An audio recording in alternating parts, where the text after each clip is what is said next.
Hello बच्चों, तो आप सब कैसे हैं? सब बढ़िया, मस्त, बिंदास, झक्कास। चलिए यार, मैं भी मस्त।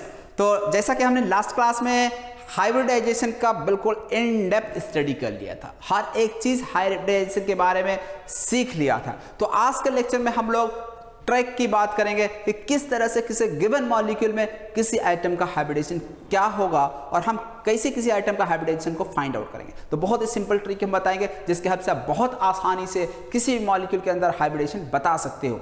तो चलिए हम लोग जानते हैं कि किस तरह से हाइब्रिडेशन को फाइंड आउट किया जाए। तो हाइब्रिडेशन को आपको फाइंड आउट करने के लिए सिंपल सा एक फॉर्मूला बोल सकते हो, यूज कर सकते हो हाइब्रिडेशन में, number of sigma bond plus number of lone pair. Pi bond मत बोल देना, number of sigma bond plus number of lone pair. ऐसा क्यों? क्योंकि हम लोग देखे थे जो आपका सिग्मा बॉन्ड बन रहा था वो किसके द्वारा बनाया जा रहा था? सिग्मा बॉन्ड किसके द्वारा बनाया जा रहा था?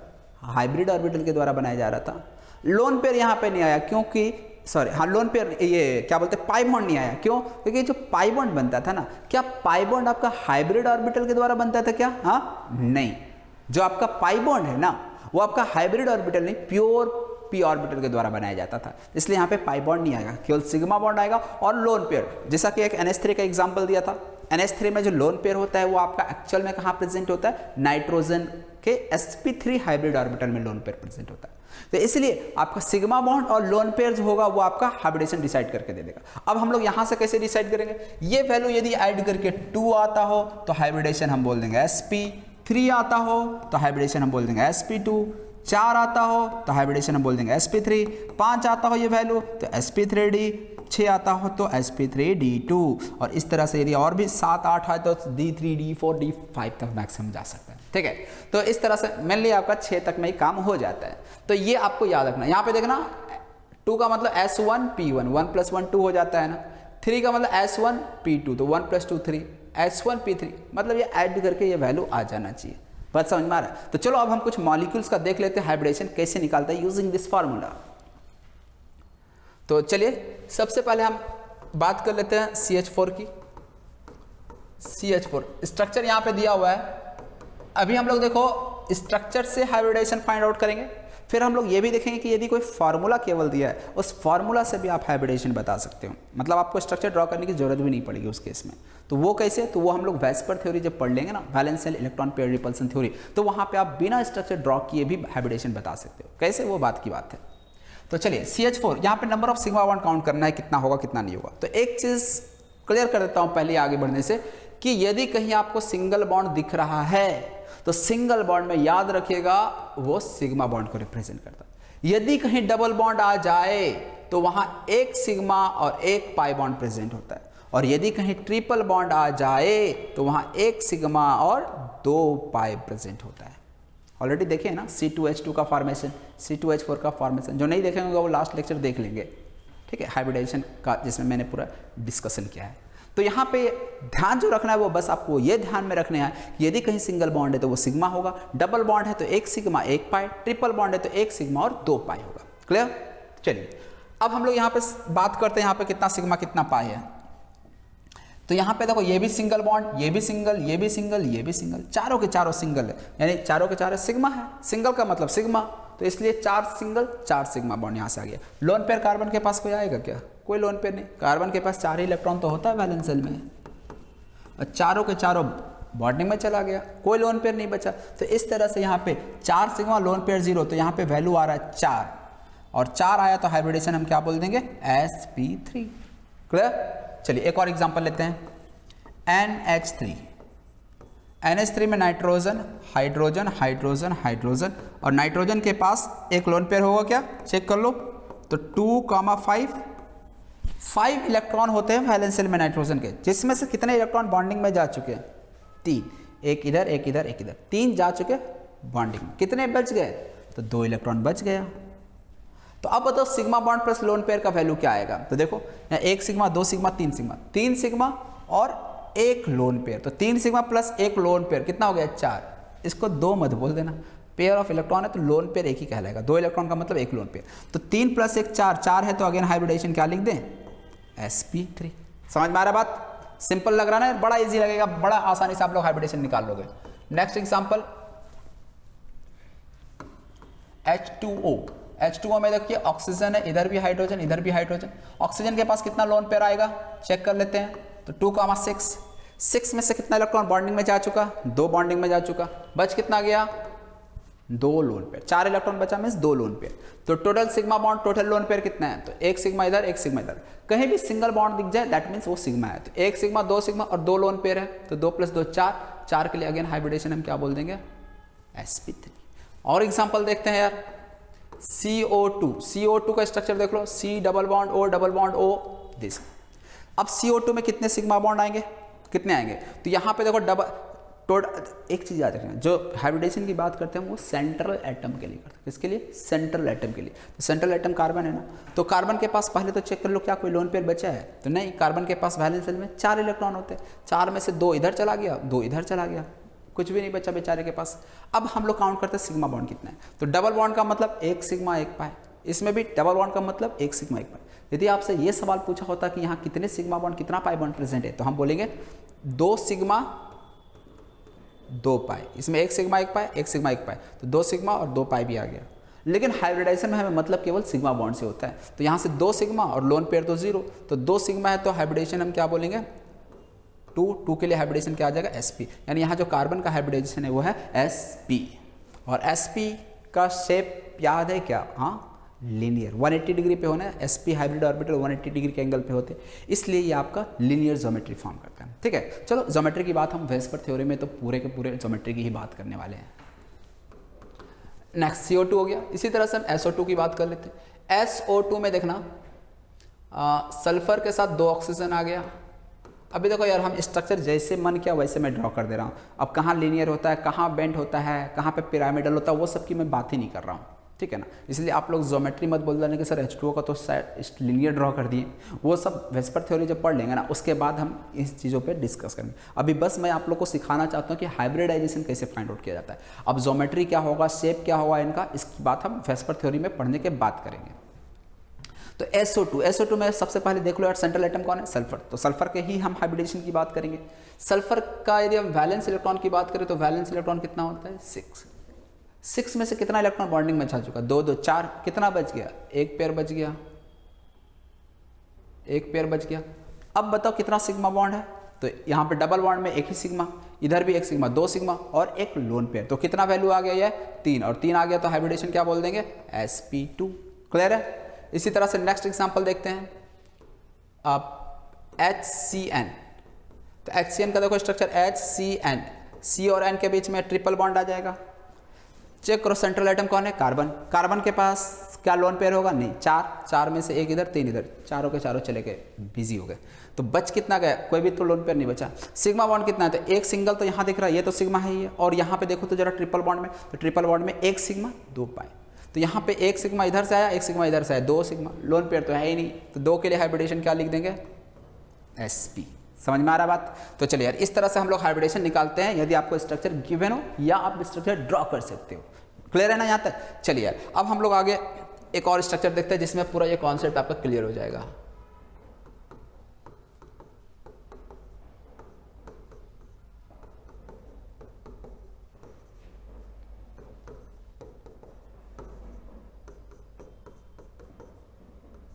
चलिए यार, हम अब 1 बाय 1 यहाँ पे सभी कार्बन एटम का हाइब्रिडेशन आपको बताना है। सबसे पहले हम लोग इस कार्बन एटम के हाइब्रिडेशन की बात करेंगे। चलो बताओ यार, तुम ही लोग कितना क्या है हाइब्रिडेशन होगा इस कार्बन का। तो देखो 1 सिग्मा 2 3 4 सिग्मा है ना, 4 सिग्मा है तो हाइब्रिडेशन क्या लिख देंगे, sp3। कार्बन है यार, कार्बन के पास तो कोई लोन पेयर आएगा ही नहीं, 4 इलेक्ट्रॉन होते, चारों के चारों बॉन्डिंग में चले गए। इस कार्बन का हाइब्रिडेशन बता दो यार कितना होगा, काउंट कर लो सिग्मा बॉन्ड और लोन पेयर। लोन पेयर तो है ही नहीं कार्बन के पास, 1 2 और यहाँ पे डबल बॉन्ड में 1 ही सिग्मा होता है, तो 1 2 और 1 3 है तो हाइब्रिडेशन क्या लिख देंगे, sp2। इसी तरह से इस कार्बन की यदि हम बात करें तो सिग्मा काउंट करो, 1 सिग्मा 2 सिग्मा 3 सिग्मा, तो यहाँ पे भी हाइब्रिडेशन क्या लिखेंगे, sp2। इस कार्बन का हाइब्रिडेशन बता दो, तो 1 2 3 4, टोटल कितने सिग्मा आ गए, 4 आ गए, 1 2 3 4, तो हाइब्रिडेशन क्या लिख देंगे, sp3। इस कार्बन का हाइब्रिडेशन बता दो, तो देखो 1 सिग्मा इधर और इधर ट्रिपल बॉन्ड है, ट्रिपल बॉन्ड में 1 ही सिग्मा होता है, 2 पाई होता है, तो इसलिए 1 और 1 2 सिग्मा, 2 के लिए हाइब्रिडेशन sp। इसके लिए भी बता दो यार, तो इसके लिए भी 1 सिग्मा और इधर से भी आया आपका 1 सिग्मा, तो हाइब्रिडेशन क्या लिखेंगे यहाँ पे भी sp। तो अब यार उम्मीद करते हैं कि यार हाइब्रिड आपको यदि स्ट्रक्चर दिया होगा ना तो आप हाइब्रिडाइजेशन बहुत इजीली निकाल सकते हो। देखो यार कितना इजी है, बस सिग्मा बॉन्ड और पाई बॉन्ड तो देख के बताना है, बाकी हो गया काम। एक हम और एग्जांपल ले लेते हैं बेंजीन की। ये बेंजीन होता है, ठीक है ना। 11th के जो बच्चे देख रहे होंगे उनको तो नहीं पता होगा, बाकी ड्रॉपर के बच्चे 12th के बच्चे को तो समझ में आ जाता है। चलो सबसे पहले तो यार कहाँ पे कितने हाइड्रोजन आइटम होगा वो देख लेते हैं। इस कार्बन के पास 3 ही बॉन्ड बना रहा, 2 और 1 3, तो एक हाइड्रोजन आइटम यहाँ पे होगा। ये कार्बन 2 और 1 3 बॉन्ड बना रहा, तो यहाँ पे एक हाइड्रोजन, हर एक कार्बन पे सेम में एक हाइड्रोजन आइटम आ जाएगा।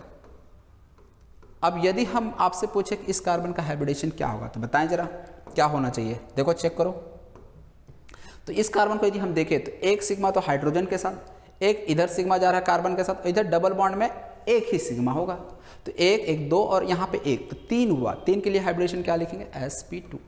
सेम में इस कार्बन की हम बात कर ले, बताओ यार क्या होगा हाइब्रिडेशन, खुद से सोचो जरा। तो एक हाइड्रोजन के साथ एक सिग्मा, ऊपर डबल बॉन्ड में एक ही सिग्मा प्रेजेंट है, तो 1 1 2 और ये नीचे 1 3, sp2। सेम में इसकी बात यदि हम करें तो अगेन एक सिग्मा, डबल बॉन्ड में एक सिग्मा और एक इधर सिग्मा, 3 सिग्मा, तो अगेन हाइब्रिडाइजेशन sp2। मतलब इसमें बेंजीन में जितने भी कार्बन दिख रहे हैं केवल सिग्मा बॉन्ड ही प्रेजेंट होगा। समझ में आ रहा है, मतलब सॉरी सभी कार्बन आइटम का हाइब्रिडेशन sp2 ही होगा। अच्छा एक सवाल पूछा जाता है कि बेंजीन के स्ट्रक्चर में total number of sigma bond कितना है, total number of pi bond कितना है, बता सकते हो total sigma bond total pi bond कितना है।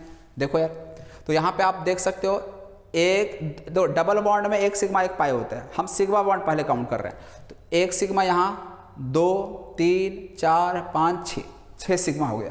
बाकी हाइड्रोजन भी लगे हुए हैं ना, 1 2 3 4 5 6, तो 6 और 6 12 सिग्मा, तो 12 सिग्मा हो गया। पाई बॉन्ड कितना होगा यहाँ पे जरा देख के बताओ, तो डबल बॉन्ड 1 2 3 डबल बॉन्ड है तो 3 पाई, एक डबल बॉन्ड में एक पाई, एक पाई यहाँ एक पाई यहाँ एक पाई यहाँ, तो कितना पाई हो गया 3 पाई, यानी आपका बेंजीन में 12 सिग्मा 3 पाई। अक्सर गलती कर देते हैं बच्चे, क्योंकि बेंजीन का स्ट्रक्चर आपको ये बना के दिया जाता है और आप यहाँ पे हाइड्रोजन लगाना भूल जाते हो। आपसे पूछा जाता है कितना सिग्मा बॉन्ड है, तो आप बताते हो 1 सिग्मा 2 3 4 5 6 सिग्मा और पाई 1 2 3।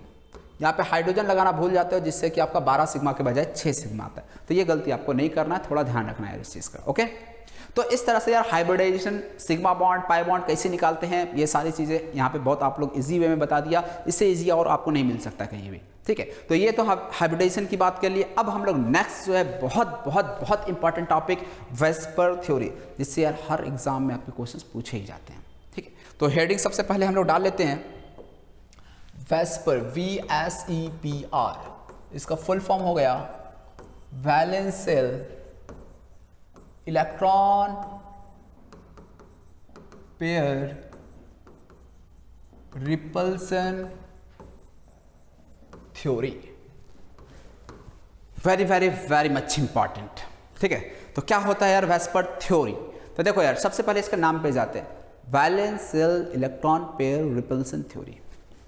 मतलब क्या हुआ, जैसे हम ऑक्सीजन वाटर की बात करते हैं, ठीक है ना, वाटर में OH, तो ऑक्सीजन के पास कितने लोन पेयर बचे हुए हैं, तो ऑक्सीजन के पास वैलेंशियल में होते हैं 6 इलेक्ट्रॉन, 6 में से आपका पहले जो होना चाहिए, अरे अरे क्या हो रहा है, ठीक है, तो यहाँ पे देखना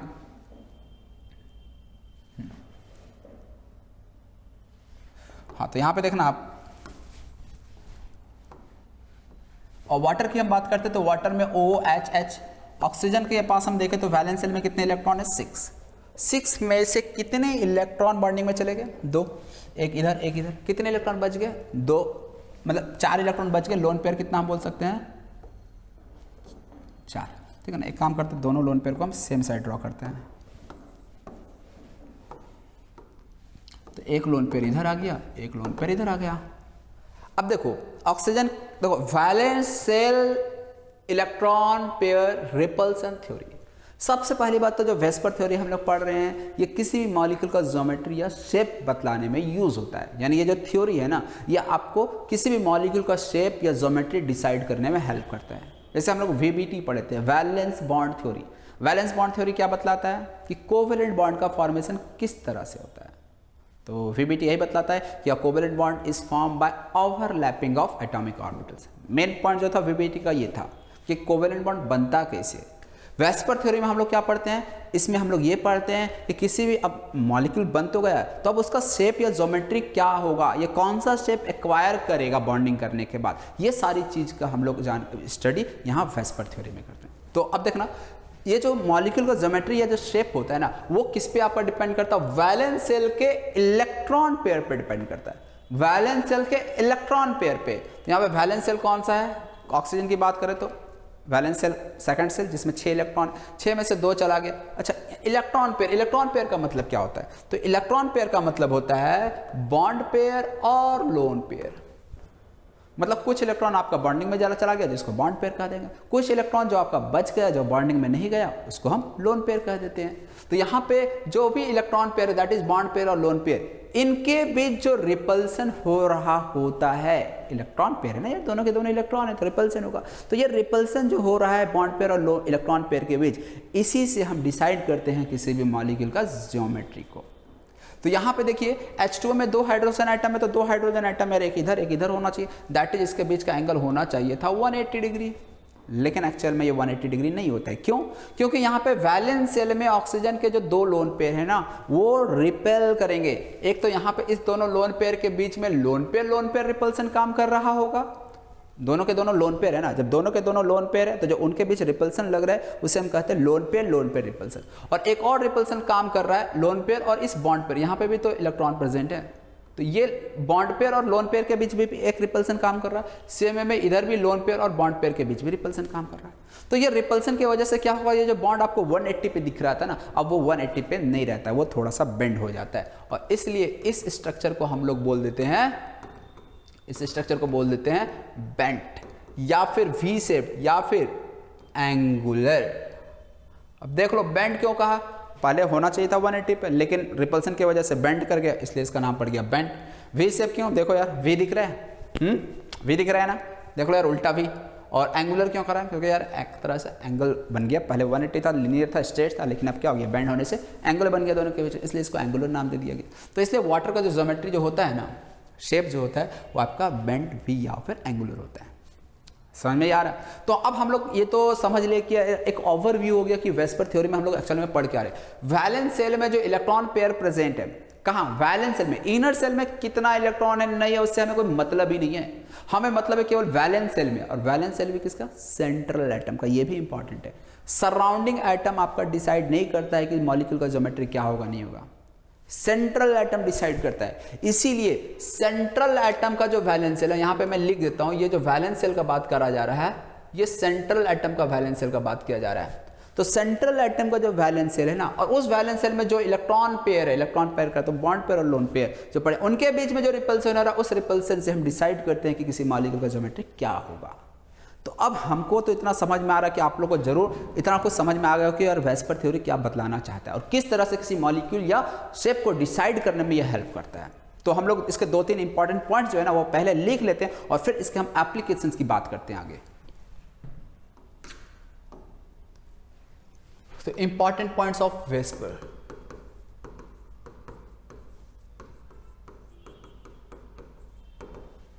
चलिए यार पहला पॉइंट तो हम ये बोल सकते हैं कि जो वेस्पर थ्योरी है, it explains the, it helps in deciding the, it helps in deciding the geometry और shape of a molecule, shape of a molecule, यानी किसी मॉलिक्यूल का ज्योमेट्री क्या होगा, शेप क्या होगा, उसको डिसाइड करने में यहां हेल्प करता है। अच्छा, ज्योमेट्री और शेप में एक छोटा सा डिफरेंस है। जब शेप का बात करा जाता है ना, जब शेप का बात करा जाता है तो शेप में हम लोग लोन पेयर को एक्सक्लूड कर देते हैं, मतलब लोन पेयर को कंसीडर नहीं करते जब हमें शेप बतलाना होता है। तो यहाँ पे हम लिख देते हैं लोन पेयर को एक्सक्लूड कर दिया जाता है, लोन पेयर एक्सक्लूडेड। लेकिन जब ज्योमेट्री की हम बात करते हैं तो ज्योमेट्री में हम लोग लोन पेयर को भी इंक्लूड करते हैं। लोन पेयर यहां पे आपका इंक्लूडेड रहता है, ठीक है। तो पहला पॉइंट तो ये हो गया कि it helps in deciding the geometry और शेप ऑफ अ मॉलिक्यूल। दूसरा point, repulsion between the electron pair. अब इलेक्ट्रॉन पेयर का मतलब यहाँ पे क्या है, बॉन्ड पेयर और lone pair. Repulsion between the electron pair of valence shell,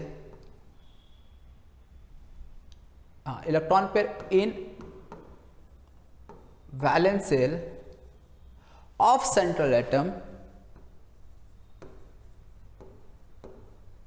decides the geometry of a molecule, geometry या फिर shape of a molecule। यानी यहां पे जो मॉलिक्यूल का ज्योमेट्री या शेप है वो कौन डिसाइड करके देता है, repulsion between the electron pair in valence shell of central atom decides the geometry और शेप ऑफ मॉलिक्यूल। समझ में आ रही बात। अभी और एग्जांपल लेके हम इसी के बारे में तो ये डिस्कशन होगा, बहुत सारे एग्जांपल लेने वाले हैं।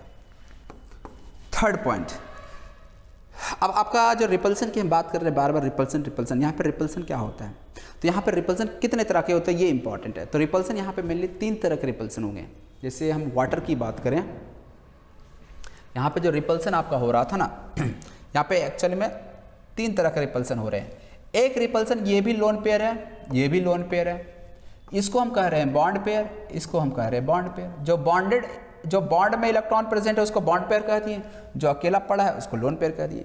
तो यहाँ पे देखो 3 रिपल्सन है, एक लोन पेयर रिपल्सन हो रहा है, लोन पेयर समझ में आ रहा है। ये दोनों के दोनों लोन पेयर, इनके बीच जो रिपल्सन चल रहा है उसे लोन पेयर रिपल्सन करिए। ये एक लोन पेयर और एक बॉन्ड पेयर के बीच जो रिपल्सन है उसे हम लोग क्या कह रहे हैं, loan pair bond pair repulsion. और यदि इस बॉन्ड और इस बॉन्ड दोनों के बीच में, जैसे यहाँ पे देखिए ये वाला बॉन्ड पेयर है, ये भी बॉन्ड पेयर है, इन दोनों के बीच में भी थोड़ा बहुत रिपल्सन चल रहा होगा, तो उससे हम कह देते हैं बॉन्ड पेयर रिपल्सन। समझ में आ रहा बात। तो ये 3 तरह के रिपल्सन होते हैं।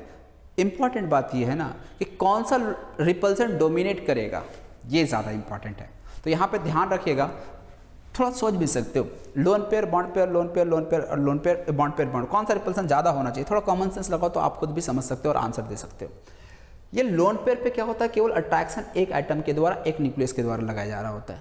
देखो लोन पेयर पे केवल एक ही तरफ से अट्रैक्शन लग रहा ना, ये ऑक्सीजन है, ऑक्सीजन पे ही अट्रैक्शन, ऑक्सीजन के द्वारा ही अट्रैक्शन लगाया जा रहा है लोन पेयर पे।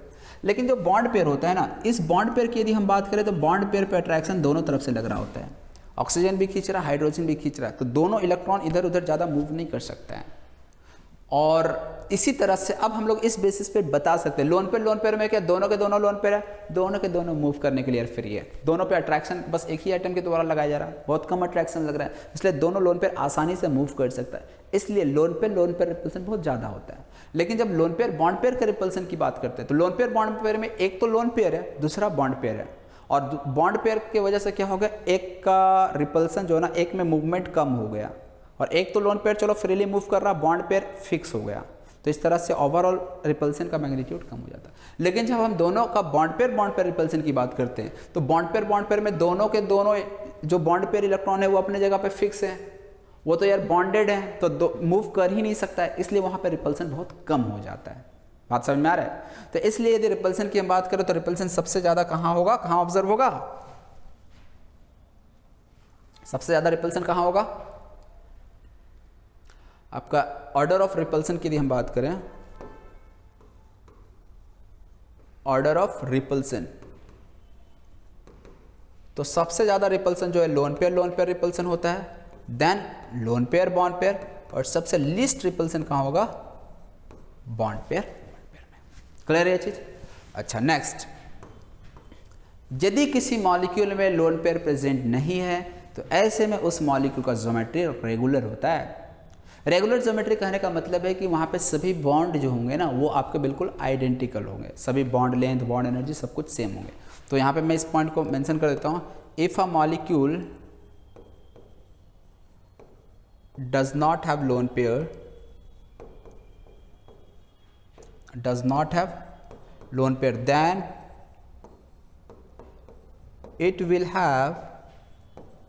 then it will have